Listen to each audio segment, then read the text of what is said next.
Yeah, I think you're right because even like now the only reason I'd say the bottom's probably the bottom, but like the only way we could actually even go lower would be like if on November 28th or something like that, like something bad happens with Richard with the whole lawsuit stuff. But there's a good chance he'll get thrown out. I believe like it's going to get thrown out. If not, it's going to be a much easier battle and stuff because the SEC is just losing ground everywhere. Because basically, like if you actually look at what's been going on, what they're afraid to do is to go to the Supreme Court because if they end up denying, the case will go up to the Supreme Court, and if it goes up to the Supreme Court then says you can do this, you can't do this, and no matter whether they win or lose, right?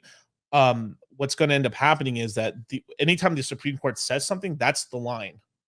And right now, because the Supreme Court's never actually jumped into anything crypto in terms of with the SEC essentially they can overstep their bounds because there's like all this like gray area that they can say like, oh, this is where we were at now with the rules. We control all this.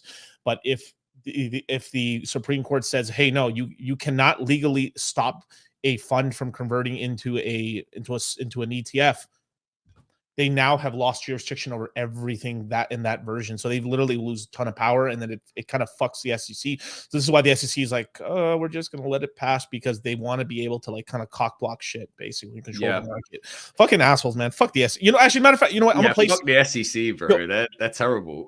Let me play something. Gary, Gary Gensler pretends like he doesn't fucking know anything about crypto or anything like that. Let me play a little video for you guys real quick. So we already know in the U.S. and in many other jurisdictions that 3/4 of the market are not ICOs or not what would be called securities. Even in the U.S., Canada, and Taiwan, the 3 jurisdictions that follow something similar to the Howey test that we've talked about, 3/4 of the market is non-securities. It's just a commodity, a cash crypto. So you'll hear debates about initial coin offerings and what's a security and what's not a security. Relevant and important debate. But for 3/4 of the market, it's not particularly relevant as a legal matter, as a regulatory matter. Brodish. Fucking piece of shit, dude. Scumbag, bro. Like the thing is, even his voice angers me. I don't even know the guy, but he makes me angry. He's the kind of guy that got bullied in school, and now he just throws his weight around as like a manager or something. You know another guy that also pretends a lot that he doesn't know anything, like Mr. Wonderful. From Shark Tank and shit. Same thing. There's videos of him saying like he knew Bitcoin back to front. He knew Ethereum. He knew Algorand. He knew fucking everything. And then when he's on TV, I don't know about this crypto shit. I think this is bad. This is all scams. Like I think Bitcoin and Ethereum are trash. It's going to go to zero, right? Yeah. And then they got this fucker on 4K saying like he like everything about it's all bullshit. And then the minute he gets paid by FTX, I think crypto's the best thing that's ever happened, Hexy bastard. I mean, that guy's definitely front running his own decisions 100%, because he can say something bad about XRP, but just before he does it, put a nice little short on. Even at just 2x leverage, the guy's got money, right? He doesn't need to risk much. He can just go and do a nice little 2x short. And says something bad and then closes it half an hour later, and he's just, guess what, he's just made like a few $1 million. Like there is a lot of this insider trading thing going on. One thing I will say, I mean, I know I'm a little bit outspoken against Richard, not in a terrible way. I respect the dude like fuck, man.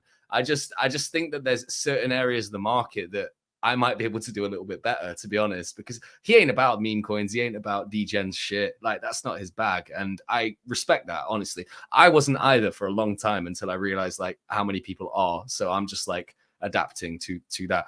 But I think Richard is the #1 guy who would fuck the SEC.